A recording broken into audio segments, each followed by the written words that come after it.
In the United States, there was this one guy who was really kind of looking for a job, and he went to Microsoft looking for a job. They had advertised, they wanted to have someone apply for the post of a janitor who would take care of the building and the maintenances in the building. So this guy went and applied for the job of a janitor.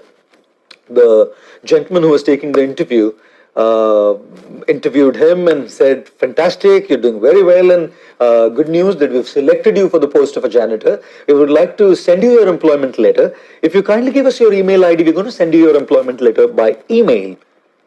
The guy said, "Sir, I'm sorry. I don't have an email ID."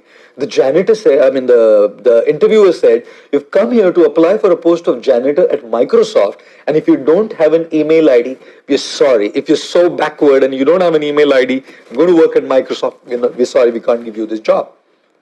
The guy left, despondent, disheartened, as his opportunity to get a job as a janitor at Microsoft is gone. What is he going to do? He wasn't well educated in terms of having a degree. The guy put his hand into the pocket and pulled out a dollar bill. All he had in his pocket was about $10. That's all he had.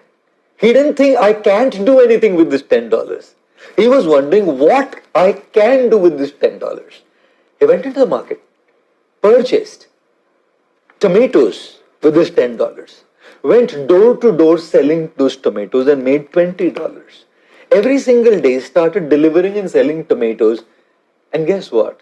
He became one of the greatest wholesaler and retailer of tomatoes in the entire United States of America. From what he could do, from $10. He didn't say, "I can't do, I don't have resources, I don't have money, how can I start a business, how can I study, I don't have the books, how can I start a relationship, I don't love this person, there's nobody to support me, my family doesn't." He didn't say, "I can't." He said, "What I can do." Became the largest retailer and wholesaler of tomatoes in the entire United States of America.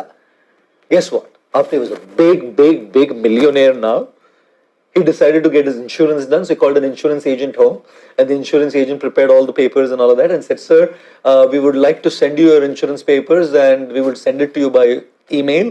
Can you kindly tell us what your email ID is?" This fellow said, "Well, sorry, I don't have an email ID."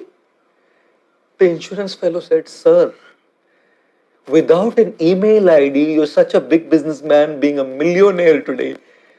Can you even imagine what would you have been if you had an email ID?"